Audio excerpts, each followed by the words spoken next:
નમસ્કાર મિત્રો, સ્વાગત છે તમારું ગુજરાતનો ઇતિહાસ અને તેના પ્રશ્નો અને તેના જવાબની અંદર.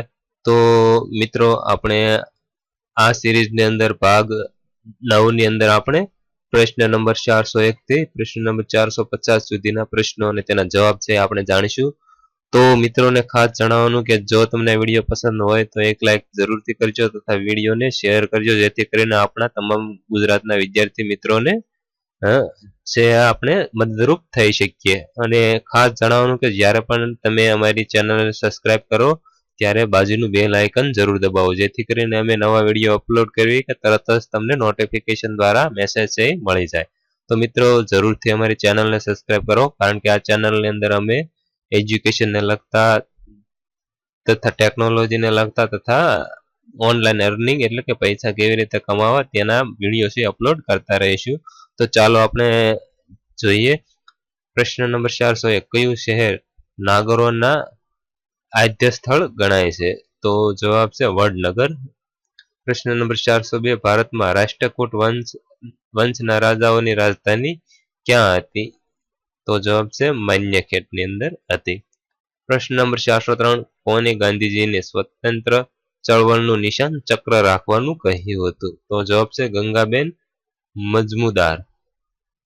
પ્રશ્ન નંબર 404, સીદી સૈયદની જાળી અમદાવાદની કઈ મસ્જિદનું નામ અવિસ્મરણીય અંગ છે? તો જવાબ છે શેખ સીદીની મસ્જિદ. પ્રશ્ન નંબર 405, ગુજરાતમાં પ્રજાહિત વર્ધક સભાની સ્થાપના કોણે કરી હતી? તો જવાબ છે ડોક્ટર હરિહર્ષદ ધ્રુવે અને મુકાભાઈ પ્રભુદાસ બંનેને કરી હતી. પ્રશ્ન નંબર 406, ગુજરાતના આંદોલનના રચનાત્મક પાસામાં કઈ વિદ્યાપીઠની સ્થાપના થઈ હતી? તો જવાબ છે ગુજરાત વિદ્યાપીઠ.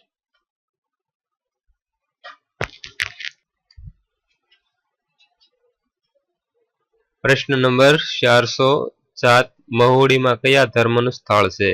તો જવાબ છે જૈન ધર્મનું.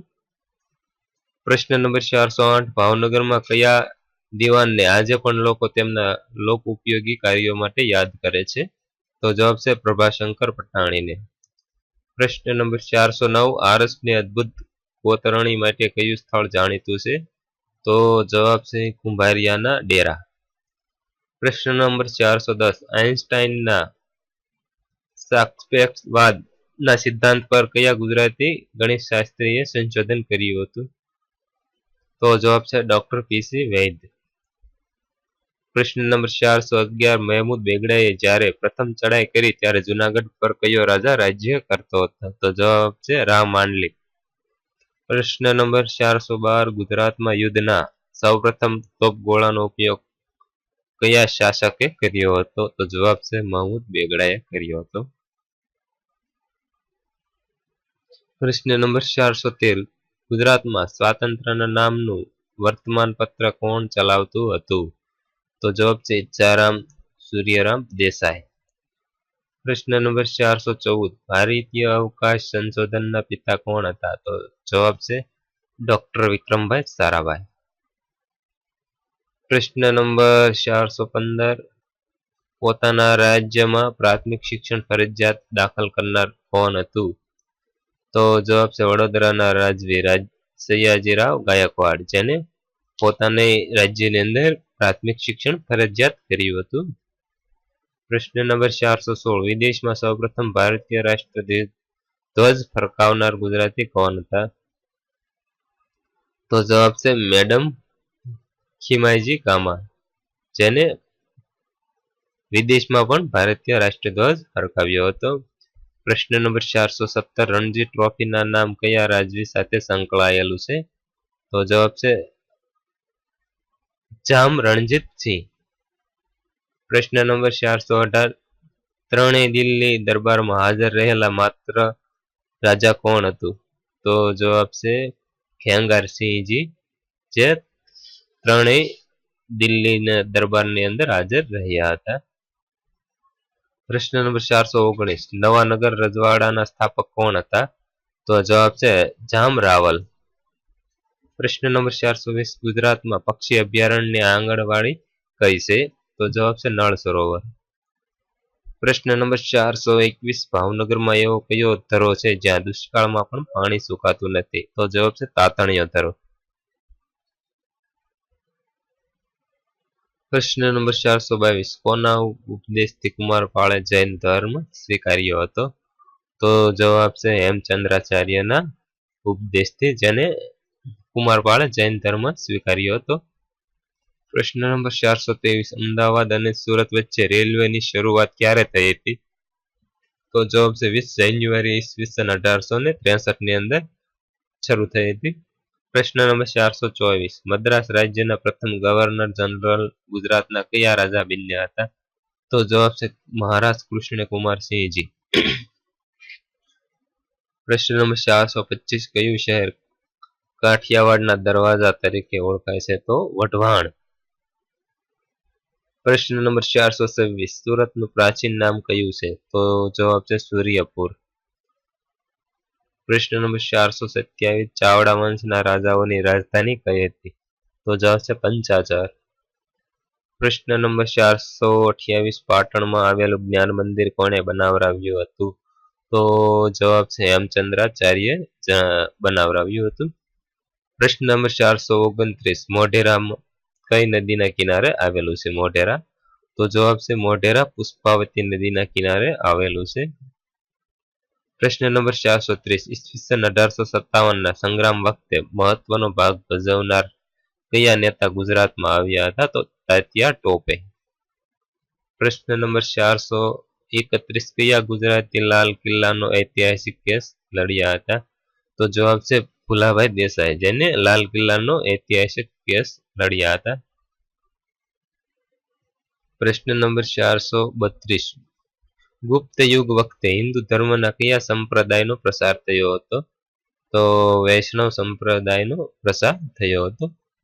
પ્રશ્ન નંબર 433 મૌન મંદિરોની સ્થાપના કોણે કરી હતી? તો પૂજ્ય શ્રી મોટાએ કરી હતી. પ્રશ્ન નંબર 431 કયો મુગલ બાદશાહ ગુજરાતને હિન્દુનું આભૂષણ માનતો હતો?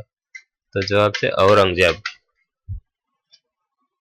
પ્રશ્ન નંબર 435 ગાંધીજીને બાપુનું બિરુદ કયા સત્યાગ્રહ વખતે મળ્યું હતું? તો જવાબ છે ચંપારણના સત્યાગ્રહ વખતે મળ્યું હતું. પ્રશ્ન નંબર 436 ભારતનું સૌથી પ્રાચીન બંદર કયું છે? તો લોથલ ભારતનું સૌથી પ્રાચીન મંદિર છે. પ્રશ્ન નંબર 437 કસ્તુરબાને જેલમાં કોણે શિક્ષણ આપ્યું હતું? તો જવાબ છે પૂર્ણિમાબેન પકવાસાએ કસ્તુરબાને જેલની અંદર શિક્ષણ આપ્યું હતું. પ્રશ્ન નંબર 438 ગુજરાતનું પ્રથમ તેલ ક્ષેત્ર ક્યાં આવેલું છે? તો જવાબ છે લુણેજ આણંદની અંદર આવેલું છે. પ્રશ્ન નંબર 439 ગુજરાતના કયા રાજા શાહજહાં તરીકે ઓળખાય છે? તો જવાબ છે મુઝફ્ફર શાહ પહેલો જે શાહજહાં તરીકે પણ ઓળખાય છે. પ્રશ્ન નંબર 440 ગાંધીજી કઈ કંપનીનો કેસ લડવા દક્ષિણ આફ્રિકા ગયા હતા? તો જવાબ છે દાદા અબ્દુલ્લા એન્ડ સન્સ કંપની જે ગાંધીજી આનો કેસ લડવા માટે દક્ષિણ આફ્રિકા ગયા હતા. પ્રશ્ન નંબર 441 ચાવડા વંશનો છેલ્લો રાજા કયો હતો? તો જવાબ છે સામંતસિંહ જે ચાવડા વંશનો છેલ્લો રાજા હતો. પ્રશ્ન નંબર 442 ગુજરાતમાં સૌપ્રથમ આયુર્વેદિક કોલેજની સ્થાપના ક્યારે અને કોણે કરી હતી? તો જવાબ છે 1923 ની અંદર પાટણની અંદર થઈ હતી. પ્રશ્ન નંબર 443 કયું વિશ્વવિદ્યાલય ગાંધી વિચારધારા મુજબ કાર્યરત છે? તો જવાબ છે ગુજરાત વિદ્યાપીઠ. પ્રશ્ન નંબર 444 કયા ગુજરાતી ઇંગ્લેન્ડની ઉમરાવ સભામાં સભ્યના નિમણૂક થયા હતા? સભ્ય તરીકે નિમણૂક થયા હતા? તો જવાબ છે મેઘનાથ દેસાઈ જે ઇંગ્લેન્ડની ઉમરાવ સભામાં સભ્ય તરીકે નિમણૂક થયા હતા. પ્રશ્ન નંબર 445 મહમૂદ બેગડાએ ચંપાનેરમાં બનાવેલો કિલ્લાનું નામ શું છે? તો જવાબ છે જનાપાના. પ્રશ્ન નંબર 446 પ્રતિહાર શાસનનો પ્રતાપી રાજા કોણ હતો? તો જવાબ છે વત્સરાજ. પ્રશ્ન નંબર 447 ગુજરાતમાં સૌપ્રથમ કોમર્સ કોલેજની સ્થાપના કઈ અને ક્યારે થઈ હતી? તો જવાબ છે SL કોમર્સ કોલેજની કોમર્સ કોલેજ, જેની સ્થાપના 1937માં અમદાવાદની અંદર થઈ હતી. પ્રશ્ન નંબર 448 અમદાવાદના એલિસ બ્રિજના સ્થાપતિ કોણ હતા? તો જવાબ છે રાવ બહાદુર હિંમતલાલ ધીરજરામ. પ્રશ્ન નંબર 449 રુદ્ર મહાલય કયા રાજાએ બનાવવાની શરૂઆત કરેલી હતી? તો જવાબ છે મૂળરાજ સોલંકીએ. પ્રશ્ન નંબર 450 ગુજરાતમાં પારસીઓ કોના શાસનકાળની અંદર આવ્યા હતા? તો જવાબ છે ચાવડા વંશના શાસનકાળની અંદર આવેલા હતા. તો મિત્રો આપણે આ વિડીયોની અંદર 401 થી 450 સુધીના પ્રશ્નો અને તેના જવાબ છે આપણે જાણ્યા. તો મિત્રોને ખાસ જણાવવાનું કે જો આ વિડીયોની અંદર મારી કોઈ પણ ભૂલ રહી ગઈ હોય તો મને માફ કરજો, તથા અમારી ચેનલને જરૂરથી સબસ્ક્રાઇબ કરો, વિડીયો લાઈક કરો, શેર કરો અને આગળના વિડીયો માટે રાહ જુઓ. આપણે પ્રશ્ન 451 થી આગળના પ્રશ્નો અને તેના જવાબ છે આપણે જાણીશું. તથા જો તમને આ વિડીયોની અંદર વોઇસની ખામી લાગતી હોય તો અમારી વેબસાઇટ www.gujaratiTips.com ઉપર જઈ તેની મુલાકાત લો, તથા આ પ્રશ્નો અને તેના જવાબ છે તમને ત્યાંથી મળી રહેશે.